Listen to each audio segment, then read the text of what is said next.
Holy shit!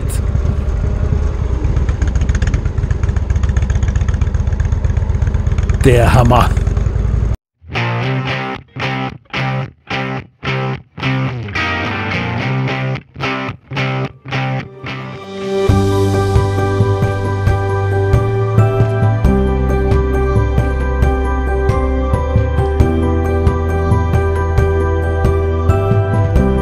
Hallo, schön euch wieder am Lago di Lugano zu sehen. Nachdem wir heute Morgen am Nordufer waren, fahren wir nach der Mittagspause von Polezza durch das Tal Val d'Intelvi nach Riva San Vitale in der Schweiz.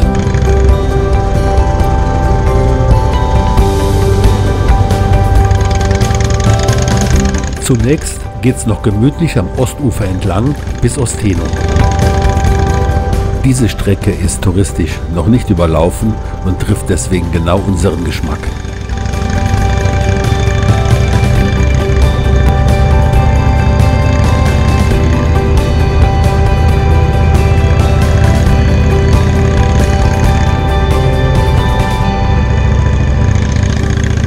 Hier am schmalen Ufer muss jede Möglichkeit genutzt werden, um sein Häuschen zu bauen. Die Gemeinde Osteno liegt auf einer kleinen Landzunge, die vom Wildbach Telo über Jahrtausende geschaffen wurde.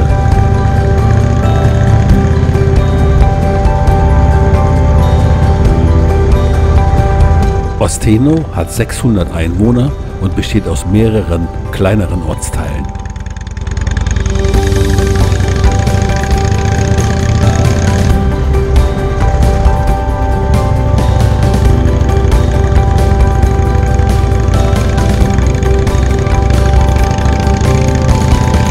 Jetzt sind wir bereits im Val d'Intelvi und es geht zunächst steil bergan. Wir überwinden dabei ca. 600 Höhenmeter und erreichen eine Höhe von über 1000 Metern. Das Tal hat die Form eines umgekehrten Ys. Der höchstgelegene Ort ist Signola auf 1302 Metern.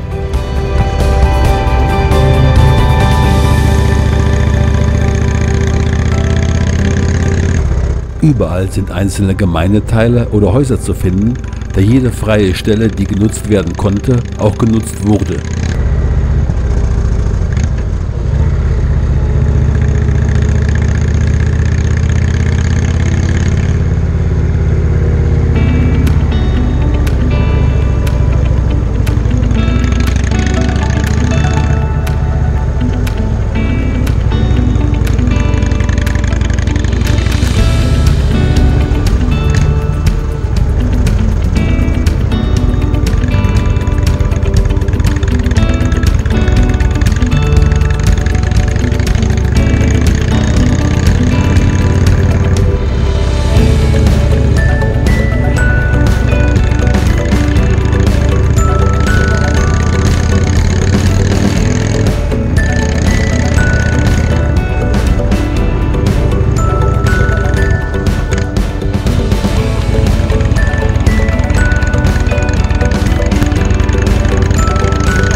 Wir durchfahren gerade Laino, das zusammen mit Osteno eine Doppelgemeinde bildet.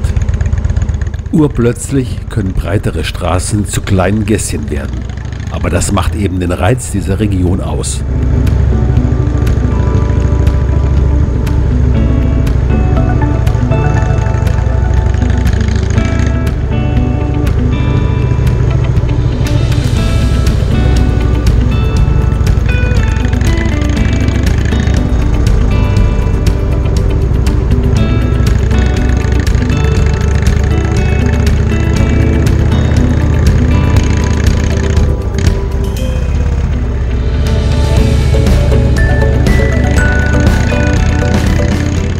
Pelio Superiore liegt schon auf 750 Metern.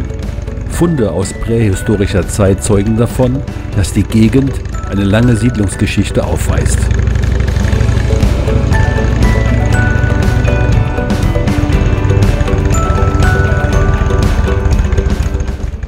Viele bekannte Kunsthandwerker stammen aus dieser Region und wanderten zum Beispiel im 17. Jahrhundert in viele Teile Europas aus.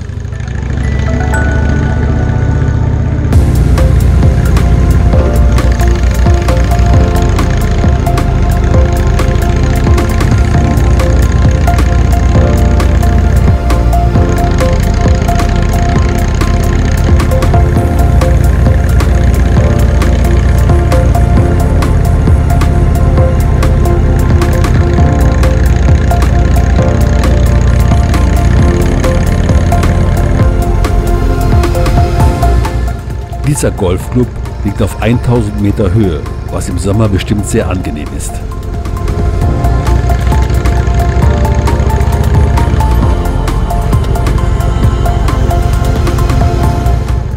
Für gut betuchte Gäste ist sogar ein Hubschrauberlandeplatz vorhanden. Den höchsten Punkt unserer Strecke haben wir überschritten und jetzt geht's wieder 600 Meter abwärts. Der Grenzposten lässt uns und sich selbst in Ruhe.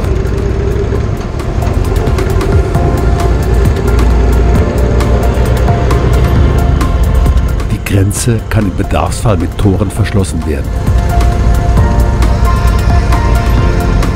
Eine wirklich schöne Strecke in einer noch schöneren Region.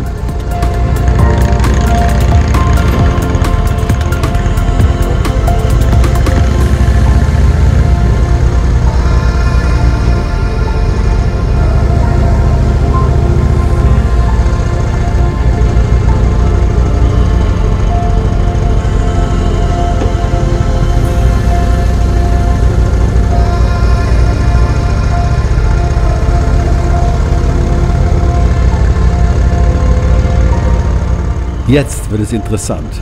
Wir erwarten durchschnittlich 17% Gefälle bis zum weiter unten gelegenen Schweizer Grenzposten.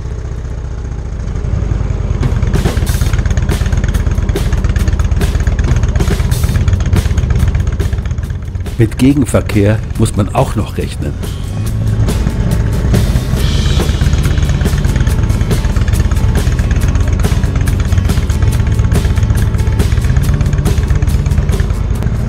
Abschnittsweise beträgt das Gefälle 30 oder sogar 40%. In den Innenseiten der Kehren darf es auch gerne mal über 50% sein.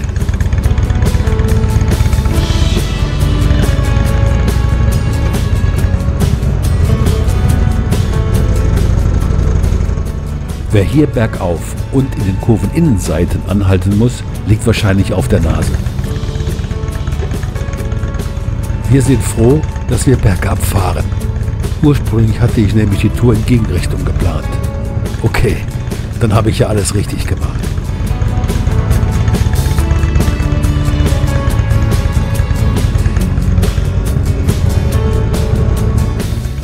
Jetzt wissen wir auch, warum uns bisher keine Motorradfahrer begegnet sind. Man gerät hier mit Sicherheit auf der mehr oder weniger einspurigen Straße in den Gegenverkehr. Da müssen die anderen Verkehrsteilnehmer mitspielen, Hupen reicht dann nicht aus. Mit dem 400 Kilo Eisenklotz, dazu Sozia und volle Gepäcktaschen, ist das hier kein Zuckerschlecken. Es ist anspruchsvoller als die meisten Alpenpässe, wenn auch viel kürzer. Länger muss der Spaß auch nicht sein.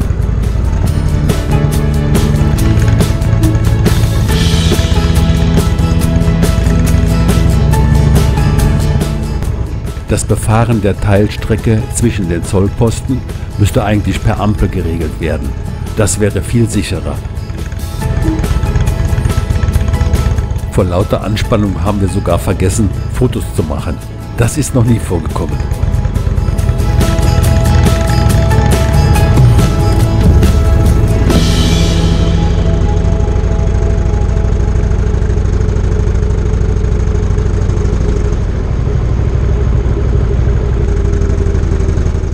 Der Schweizer Grenzposten ist auch nicht gerade überlaufen und trotz großer Anstrengung haben wir keine Bewegung innerhalb des Gebäudes wahrgenommen. Endlich können wir wieder relaxed weiter cruisen. Aronio liegt auf über 600 Meter Höhe im malerischen Tal eines Bergbachs.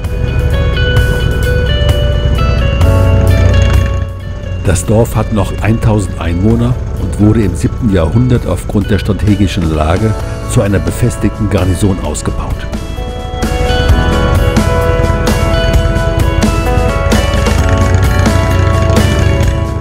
Weil sonst nicht viel los war, stritt man sich im 19. Jahrhundert über 60 Jahre mit den Italienern um den genauen Grenzverlauf.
kommen dem Luganer See wieder näher und es geht auf einer ebenso kurvigen wie auch schönen Strecke wieder steil bergab.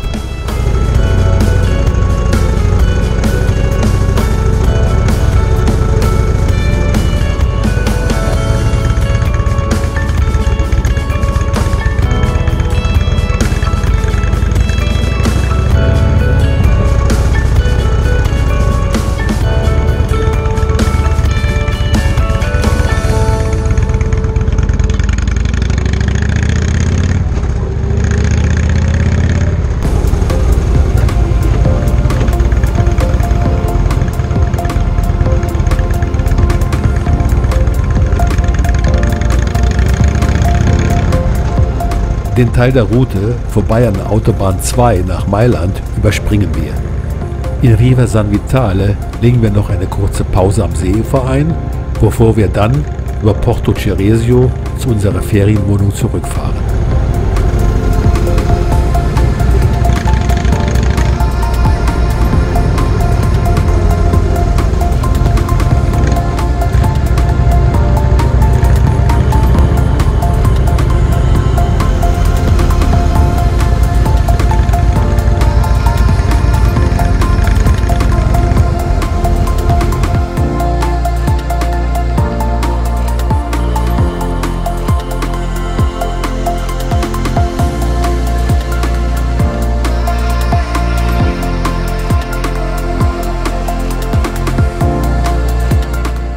Wenn es euch gefallen hat, würden wir uns sehr freuen, wenn ihr ein Abo oder einen Daumen hoch dalasst.